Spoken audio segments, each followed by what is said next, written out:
So hidden agenda ఉంది అనేది ఇంద్రనీల్ గారు పాక్షికంగా వెలిపిస్తున్న అభిప్రాయం. ఆయన ఏమి he is not against NRC or CAA, అది చెప్తూనే ఉన్నారు జరగాలి అని. బట్ ఈ హిడెన్ ఎజెండా వల్ల ఇప్పుడు మరి కోల్పోతున్న ఓట్లు కాంగ్రెసే. మీ నాయకుడేమో పవర్ పాయింట్ ప్రజెంటేషన్లు ఇచ్చి తర్వాత మాయమైపోతుంటాడు. ఆయన ప్రాపర్గా ఉంటే అసలు ఇక్కడ దాకా వచ్చేది కాదు కదా. ఆయన జర్మనీ వెళ్తాడు, BMW షోరూమ్ మోటార్ సైకిల్ ఎక్కుతాడు, అక్కడ ప్రోడక్ట్ తగ్గిపోయిందాడు, ఎవరి ప్రోడక్ట్ చెప్పడు. ఇంత క్లమ్జీ థాట్ ప్రాసెస్లో ఉన్న పార్టీ మీది.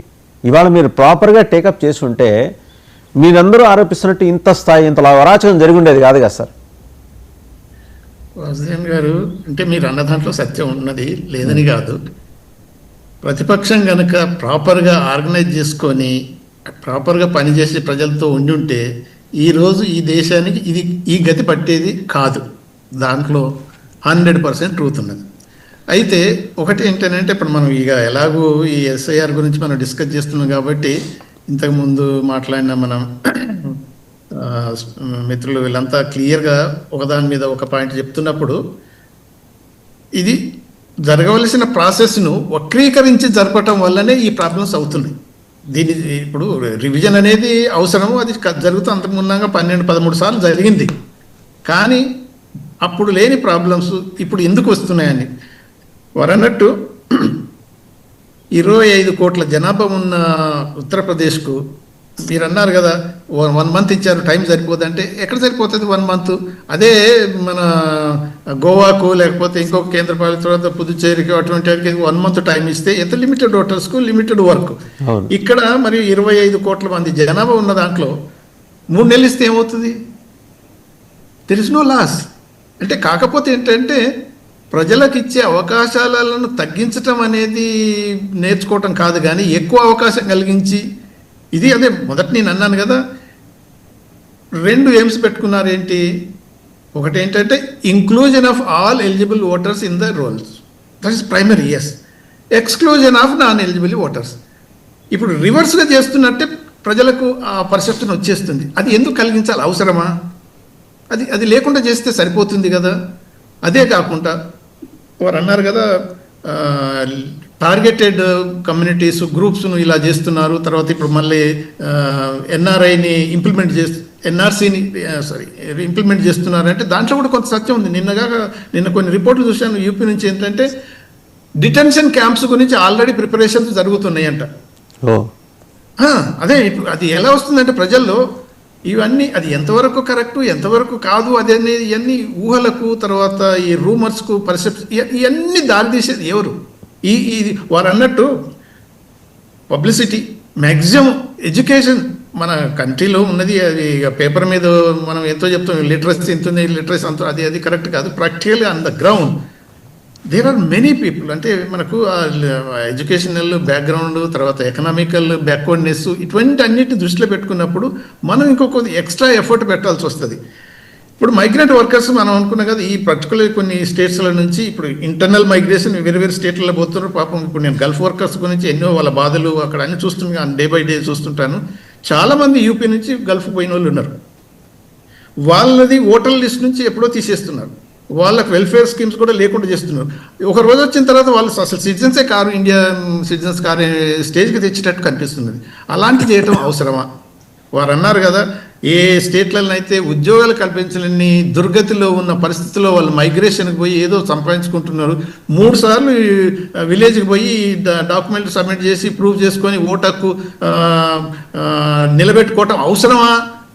ఇంత ఖర్చు నాకు అవసరమా అనే ఒక లేబర్ ఏం ఆలోచిస్తాడు? ప్రయారిటీ అంటే తినటం, ఆ రోజు సంపాదించుకోవటం, ఇవన్నీ ఉన్నాయి. కాబట్టి అలా కాకుండా ఏ ప్లేస్లో ఉన్నాడు, ఇప్పుడు ఇంత టెక్నాలజీ మనం ఇంత డెవలప్ అయినప్పుడు ఏ ప్లేస్లో, ఇప్పుడు మనం హైదరాబాద్లో ఉన్నాం, ఇక్కడే హెడ్ క్వార్టర్, సరే ఏదో ఎక్కడో వర్కర్ ఏదో పని చేసుకుంటున్నాడు. సో బీహార్ నుంచి వచ్చిండు, లేకపోతే యూపీ నుంచి బోల్డంత మంది వర్కర్స్ చూస్తున్నాను కదా. వాళ్ళు వచ్చినప్పుడు మనకు కూడా ఇక్కడ వెసులుబాటు కల్పించి, ఓకే వానికి ఓటర్లు అక్కడ ఓటేసేవాడు, ఓటర్ లిస్ట్ ఉన్నది అయ్యింది, వాడి దగ్గర కనుక అవన్నీ ఏదైనా డాక్యుమెంట్ కనుక ఉన్నట్టు ఇక్కడే మనం రిజిస్ట్రేషన్ కూడా చేయొచ్చు. ఆన్లైన్ ఫెసిలిటీ ఎక్స్టెండ్ చేయండి. వాడు వచ్చి చెప్పుకున్నాడు అనుకోండి, there must be some assistance. ఇప్పుడు మై సిన్సియర్ అడ్వైజర్ మీ పార్టీకి, you may take it or not, నాకు ఐ డోంట్ నో. ఇప్పుడు elite people like you must guide your leader. To adopt such kind of practices. మీలాంటి వాళ్ళ సేవలు వినియోగించుకుంటే, మంచి ప్రొయాక్టివ్ థాట్ ప్రాసెస్ ఉన్న మీ బోటి వాళ్ళ సేవలు వినియోగించుకుంటే, ఆయన కొలంబియా వెళ్ళినా జర్మనీ వెళ్ళినా ఇక్కడ పని జరుగుతూనే ఉంటుంది. అదేదో చేసే ఆలోచన ఒకటి మీరు సజెస్ట్ చేయండి. ఇది ఒక సజెషన్ మాత్రమే, మీరు రిసీవ్ చేసుకుపోయినా వచ్చే ఇబ్బంది లేదంటే, ఈ అన్యాయంగా తొలగింపునకు గురవుతున్న ఓటర్ల గురించి మా కన్సర్న్ తోటి మాట్లాడుతున్నా. ఒకసారి గఫూర్ గారి దగ్గర వెళ్తున్నాం. గఫూర్ గారు, ఈరోజు ఈ ఎస్ఐఆర్ ప్రాసెస్ వల్ల దేశం మొత్తం మీద హ్యాపీయెస్ట్ మ్యాన్ ఎవరో చెప్పమంటారా? మీరు ఆశ్చర్యపోతారు. పినరయి విజయన్. ఎందుకంటే మొత్తం ముస్లిం ఓట్లన్నీ అక్కడ లేపేశారు. ముస్లిం ఓట్లు ఎట్టాగో మీ పార్టీకి పడవు, అక్కడ ముస్లిం లీగ్ ఉంది. సో రెండు రకాలుగా అదేంటే ముస్లిం ఓట్లు పోయినాయి, ముస్లిం లీగ్ పోతుంది, కాంగ్రెస్ ఎఫెక్ట్ అవుతుంది, మళ్ళీ మీరు అధికారంలోకి రావచ్చు. So you must be thankful to వాళ్ళిద్దరు. మీరు ఇందాక అన్నారు ఎవరు ఆయన, మోడీ అండ్ అమిత్ షా. మేము ఎప్పుడు ఆ రకమైనటువంటి దృష్టి చూడమండి. ముస్లింలైనా క్రైస్తవులైనా భారత పౌరుడు ప్రతి ఒక్కరికి అతని ప్రజాస్వామ్య హక్కు కాపాడాలి. ఓడిపోతాం గెలవడం అనేది సెకండరీ. ఈసారి ఓడిపోవచ్చు, రెండోసారి గెలవచ్చు, పాయింట్ అది కాదు. ఈసారి మీరు గెలుస్తున్నారు, అక్కడ రిపోర్ట్స్ ఉన్నాయి. ఈసారి మీరు గెలుస్తున్నారు. నేను ఇంద్రనీలరారెడ్డి గారు చాలా చక్కగా చెప్పారండి. లాస్ట్ ఒక్క అంశం తప్ప మిగతా అన్ని నేను బలపరుస్తాను. అది లాస్ట్ అంశం ఏమిటి అంటే, గతంలో చేసిన తప్పులు సరిచేయాలి. నేను చెప్తున్నాను, గతంలో చేసిన తప్పుల పేరుతో చాలా పెద్ద తప్పు ఇప్పుడు దేశంలో జరుగుతుంది. దేశంలో జరుగుతున్న పెద్ద తప్పు ఏంటంటే, ఇప్పుడు సార్ నేనుండే వీధిలో యూపీ నుంచి ఒక 50-60 మంది ఇక్కడ పనిచేస్తున్నారు సార్. వాళ్ళు 3 నెలలకు 6 నెలలకు ఒక ట్రిప్ పోతారు, మళ్ళీ వస్తారు. కొంతమంది ఇక్కడ ఉంటారు, వాళ్ళు పాత బట్టలు అవి తీసి వాళ్ళు ఎక్కడెక్కడో అమ్ముకుంటారు. మనం ఇంకా వాళ్ళ వ్యాపారంలోకి మనం పోనవసరం లేదు. అంటే బతుకు తెరువు అనేటువంటిది. ఇప్పుడు నేను విజయవాడలో చూశాను సార్, ఏ హోటల్కైనా పోండి జార్ఖండ్ వర్కర్స్. తర్వాత నేను తణుకులో, మీరు ఎప్పుడైనా పోయినప్పుడు, అంటే మీరు రొయ్యల పరిశ్రమకు పోతారో లేదో నాకు తెలియదు, కానీ ఒక రొయ్యల పరిశ్రమ నేను విజిట్ చేసి చూశానండి. 18 ఏళ్ళు 19 ఏళ్ళు ఉండేటువంటి అమ్మాయిలందరూ ఆ రొయ్యల ప్రాసెసింగ్లో ఎక్కడి నుంచి వచ్చారో, వాళ్ళు నార్త్ ఈస్ట్ నుంచి వచ్చారు. భారతదేశం అనేటువంటి విశాలమైన దేశంలో బతుకు తెరువు అనేటువంటిది ప్రధానమైనప్పుడు ఈ రకంగా మూవ్మెంట్ అనేది జరుగుతుంటుందండి. ఈ పేరుతో తొలగించడం అనేటువంటిది అది సరైనది కాదు అని నేను ఖచ్చితంగా చెప్పదలుచుకున్నాను. ఇంతకుముందు ఓటర్స్ పద్ధతి ఎట్లా ఉందండి, ఇంటికి వచ్చి రాసుకునేవాళ్ళండి. వాళ్ళు రాసుకొని ఆ రాసుకునేటప్పుడు వాళ్ళ పక్క వీధిలో ఉన్న ఇంకో వీధిలో ఉన్న వాళ్ళ కుటుంబం ఒక చోట చెప్పుకునేవాళ్ళు. ఇప్పుడు అట్లా చేయలేదు. ఇప్పుడు ఫామ్స్ సార్, ఆన్లైన్లో ఫామ్ ఫిలప్ చేయడం నేను కూడా చేయలేను. ఇప్పుడు ఆన్లైన్ అలవాటు ఉండాలా? అరే ఏ దేశంలో ఉన్నాడు ఆయన? అమెరికాలో ఉన్నాడు. జ్ఞాన కుమారు భారతీయ జనతా పార్టీ ఒకటి గుర్తుపెట్టుకోవాలండి. ఇప్పుడు ఆధార్ కార్డులు ఎన్ని వెరిఫై చేసుకోండి.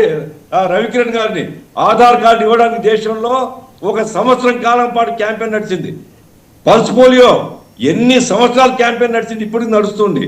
అరే ఈ దేశం ఒక వెనుకబడిన దేశంలో గ్రామీణ ప్రాంతాల్లో అత్యధిక జనం ఉంటున్నప్పుడు మీరు మీ చేతిలో అధికారం ఉందని తొలగింపులే కనుక ప్రధానంగా తీసుకుంటే మిమ్మల్ని కూడా జనం తొలగిస్తారు. దయచేసి ఓటు అనేది ఒక హక్కు అండి. ఈ దేశంలో చాలా మంది అడుగుతుంటారు సార్, పోలింగ్లో వస్తారు. ఎందుకంటే నాకు అనుభవం కాబట్టి చెప్తున్నా.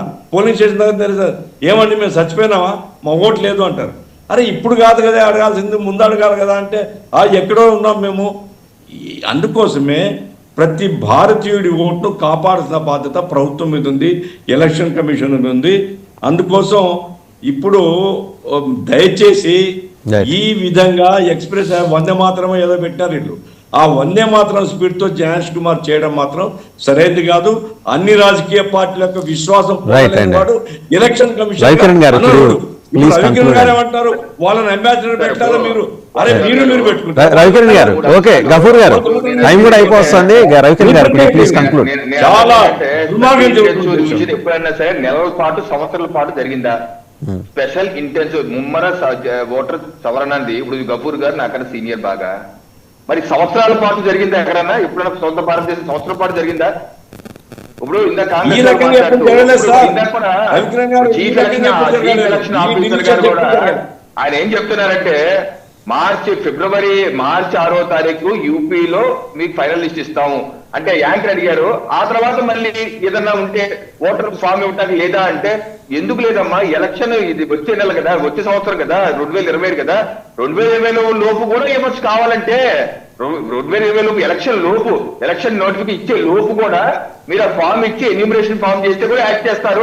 ఫామ్ 6 యాక్ట్ చేస్తారు. అంతేగాని ఆ తర్వాత మార్చి 6 తర్వాత ఏం యాక్ట్ చేయవు, మంచి క్లోజ్ అయిపోయింది, ఇది కాదమ్మా అని చెప్పి చెప్తున్నారు. అంతేగాని ఈ ఎస్ఐఆర్ని సంవత్సరాలు గడుపుతా ఉంటారా? ఇంకా కాంగ్రెస్ వాళ్ళు మాట్లాడుతూ గల్ఫ్ వెళ్ళిపోయారు, కొంతమంది అమెరికా వెళ్ళిపోతారు, కొంతమంది వెనిజువేలా వెళ్ళిపోతారు. ఇప్పుడు ఎక్కడ సార్ నేను చూస్తాను, ఇప్పుడు నా వార్డులో ఎన్నికలు జరుగుతాయండి. నా వార్డులో ఎన్నికలు అసలు ఎందుకు పెట్టుకుంటామండి? నా వార్డులో మంచి నాయకుడు రావాలి. పెద్దిరెడ్డి గారు ఒకటి పెద్దిరెడ్డి గారు మాటినండి, మీరు అనుకున్నంత ఈజీ కాదు. పేపర్ మీద మీరు చూపించినట్టు దేశంలో నడవట్లేదు. ఈ వార్డులో పెద్దిరెడ్డి గారు నేను రాలేదు, ఇందాక మీరు మాట్లాడినప్పుడు అడ్డుపడలేదు, నాకు టైం అయిపోయింది. ఇప్పుడు మీరు ఎత్తారు కాబట్టి చెప్తున్నాను. You have pointed out, so I have to explain. మీరు ఏదైతే పేపర్ మీద అంటున్నారు కదా, ఓటింగ్ జరిగేదాకా మీరు ఎన్రోల్ చేసుకోవచ్చు అంటున్నారు, కానీ ఇప్పుడు అసలు బిఎల్ఓనే రెస్పాన్స్ ఇవ్వట్లేరు, ఫోన్లు ఎత్తితే లేపట్లేరు. మీరు ఏదో సపరేట్ మళ్ళీ చేసుకోవచ్చు అంటున్నారు. అది అయితే ప్రాక్టికల్ గా కాదు.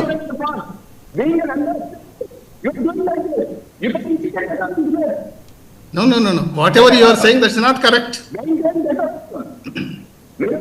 ఇప్పుడు గఫూర్ గారు అన్నారు, మిగతా ఇప్పుడు అన్నది ఏంటంటే ఎలిమినేషన్ కాన్సన్ట్రేషన్ కాకుండా ఇంక్లూజన్ ప్రయారిటీ తీసుకుంటే ఈ ప్రాబ్లం రాకపోవు. ఎక్స్క్లూజన్ ప్రయారిటీ పెట్టుకున్నట్టు. రైట్ వినోద్ అంబాసిడర్ గారు ఒక్క నిమిషం, లెట్ హిమ్ కంప్లీట్. టైం కూడా అయిపోతుంది. వినోద్ మన రవికిరణ్ గారు ప్లీజ్ కంక్లూడ్ అండి. నేను అంటే ఇప్పుడు నా వార్డులో ఎన్నికలు జరిగితే ఎన్నికలు ఎందుకు పెడతాను సార్? మా పౌర సేవల కోసం ఇక్కడ ఒక మంచి నాయకుడు కావాలి. మా యొక్క సమస్యలకు తీర్చే నాయకుడు ఇక్కడ మాకు నాయకుడు కావాలి. ఈ నాయకుడు నిర్దేశించేది ఎవరు నిర్దేశించాలి? ఈ వార్డులో ఉన్న ప్రజలు నిర్దేశించుకోవాలి. ఈ వార్డులో నివసిస్తున్న వాళ్ళు, ఇక్కడ స్థానిక సమస్యలు ఉన్న వాళ్ళు నిర్దేశించుకోవాలి. ఎక్కడో గల్ఫ్ లో ఉన్న వాళ్ళు, అమెరికా ఉన్న ఓటు తీసి నిర్దేశిస్తారా? It is not a cheating democracy. ఎక్కడికో వెళ్ళిపోయిన వాడికి ఏంటి ఓటు వచ్చేది? వాడు వస్తే రిటర్న్ అయితే ఇక్కడ 6 నెలల పాటు ఉంటే ఇక్కడ సమస్యలు తెలిస్తే అప్పుడు రైట్ అండి. It's an unending process. ఖచ్చితంగా మళ్ళీ మనం దీని మీద మాట్లాడుకుందాం. థ్యాంక్ యూ పెద్దిరెడ్డి రవికిరణ్ గారు, అంబాసిడర్ డాక్టర్ వినోద్ గారు, సిపిఎం సీనియర్ నాయకులు గఫూర్ గారు అండ్ సెఫాలజిస్ట్ చంద్రన్ రెడ్డి గారు, అందరికీ ధన్యవాదాలు. సో ఈ మొత్తం ప్రాసెస్లో యోగికి ఎంత వేదన మిగులుతుందో తెలియదు, కానీ మొత్తం హ్యాపీయెస్ట్ మ్యాన్ అయితే పినరయి విజయన్. ఎందుకంటే ఆయనకు ఎలాగూ ఆయన లోపల అదేదో సినిమా కీలుగురం సినిమాలో శృతిహాసన్ లాగా లోపల సంతోషం పడుతున్నారు ఆయన. ఎందుకంటే ముస్లిం ఓట్లన్నీ మ్యాక్సిమం తొలగించేసినట్టు ఒక సమాచారం. అవి ఎలాగూ ముస్లిం లీగ్ పడే ఓట్లు.